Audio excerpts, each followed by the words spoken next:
में मेरे प्रिय भाइयों और बहनों, मेरी ओर से सबों को प्यार भरा जय यीशु।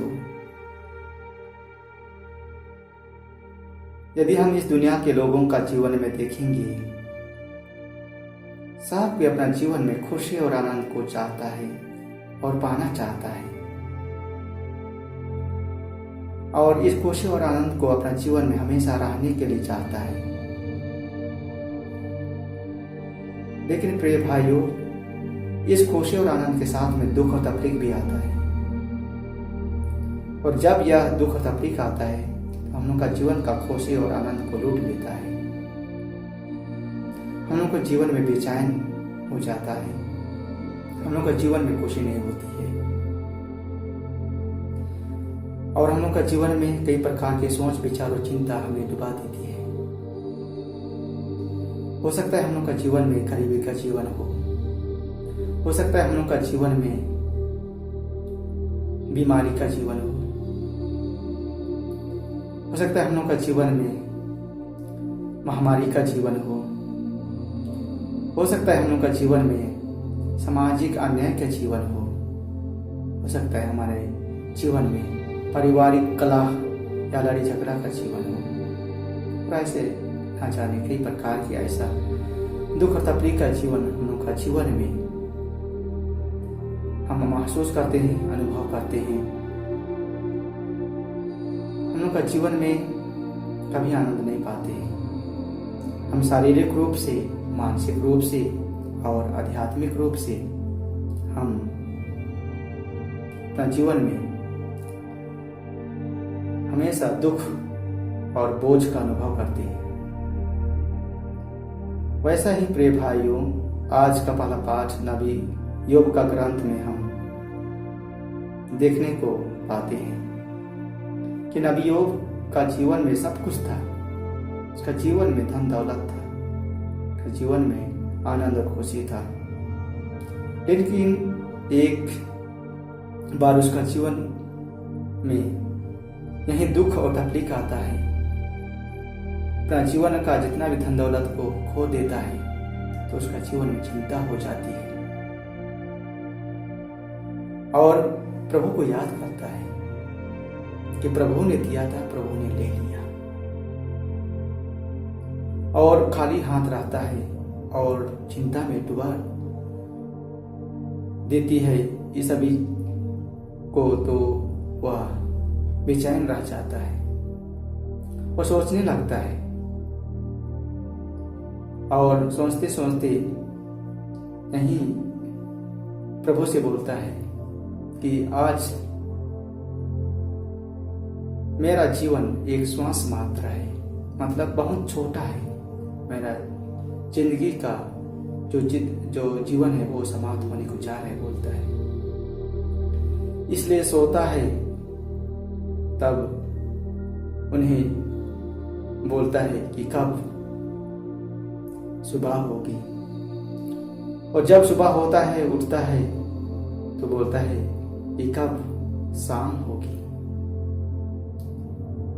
तो यही चिंता और दुख और तकलीफ में जीवन यापन करता है, और प्रभु से वार्तालाप करता है, बातचीत करता है अपना जीवन का दुख के बारे में, अपना जीवन का जिंदगी के बारे में, कि इस दुख तकलीफ को कैसा संभालने के लिए प्रभु का साथ उन्हें प्रार्थना करता है कि प्रभु सबों का जीवन में आज यही संभालने के लिए अपना जीवन का दुख तकलीफ को उन्हें आता है।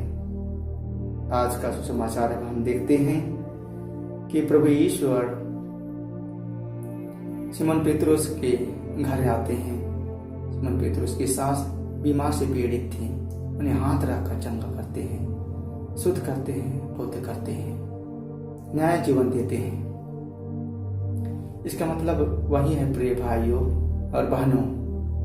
यदि हम देखते हैं कि प्रभु ईश्वर जब किसी का जीवन में आता है तो उसका जीवन बदल जाता है, उसका जीवन में खुशी होती है, उसका जीवन में आनंद मिलती है, और उसका जीवन में आनंद और खुशी जब मिलता है तो ईश्वर को पहचानने लगता है।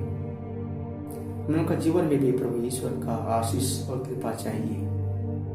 हम लोग का जीवन में, हम लोग का परिवार में, हम लोग का समाज में प्रभु ईश्वर हम लोग का जीवन में यदि रहेंगे तो हम लोग का जीवन का दुख और तकलीफ और बीमारी का जीवन है, उन्हें चंगा करेंगे, शुद्ध करेंगे, पवित्र करेंगे। यही हम लोग का क्रिस्तीय भाई बहनों का विश्वास है कि प्रभु ईश्वर जब आता है तो प्रभु ईश्वर उनका जीवन के लिए खाली हाथ नहीं देता, नहीं आता है, लेकिन आशीर्वाद देकर के जाता है। वह आज हम लोग का परिवार में आ रहा है, हम लोग का जीवन में, हम लोग का दुख तकलीफ का जीवन में। जैसा कि 2000 वर्ष पूर्व पहले सिमोन पेत्रुस के घर में निवास किया और सिमोन पेत्रुस की सास को चंगा किया, आज हम लोग का परिवार में भी आते हैं, हम लोग का घर में आते हैं, हम लोग का जीवन में आते हैं, नहीं आशीर्वाद देने के लिए और हम लोग का जीवन को खुशी और आनंद देने के लिए। हम उस आनंद और खुशी को प्रभु के साथ जीवन यापन करेंगे तो जरूर हम लोग का जीवन के लिए प्रभु जीवन में खुशी और आनंद से परिपूर्ण करेंगे। चलिए आज हम प्रार्थना करें, ईश्वर से आशीर्वाद मांगे, ईश्वर से हम प्रार्थना करें कि ईश्वर हम लोग का जीवन में आकर के परिवार का दुख है, तकलीफ है, संकट है, उस समय में ढाढ़स प्रदान करे, सांत्वना दे। और जो भाई बहन लोग बीमार से पीड़ित हैं, पिता ईश्वर अपना पवित्र आत्मा प्रदान करे, चंगा करे, शुद्ध करे और पवित्र करे। जितना भी अवधूत हैं, जितना भी दुख तकलीफ का जीवन है, प्रभु ईश्वर सबों का जीवन में आशीष कृपा के द्वारा नया जीवन प्रदान करें।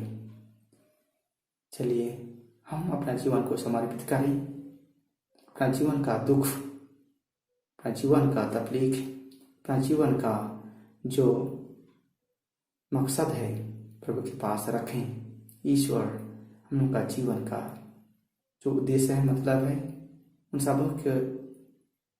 सबों के लिए और परिवार के लिए आशीष और कृपा प्रदान करें, ताकि हम अपना जीवन में प्रभु को दुख के समय में प्रभु को ढूंढे, पहचाने। प्रभु हम लोग का जीवन में आकर के हमें आनंद और खुशी और चंगा प्रदान करेंगे। चलिए इसी मतलब से हम प्रभु के पास प्रार्थना करते हुए प्रभु के पास अपना परिवार का जो इच्छा है, मतलब है, उन सबों को प्रभु के पास रखते हुए हम आशीर्वाद मांगे, प्रभु से प्रार्थना करें। प्रभु ईश्वर सबों को भला चंगा रखे, शुद्ध रखे, पवित्र रखे और सबों को चैन और आनंद से भर दे। यही हम आज ईश्वर से प्रार्थना करते हैं। ईश्वर सबों को इस मतलब के लिए आशीर्वाद प्रदान करेंगे। आमीन।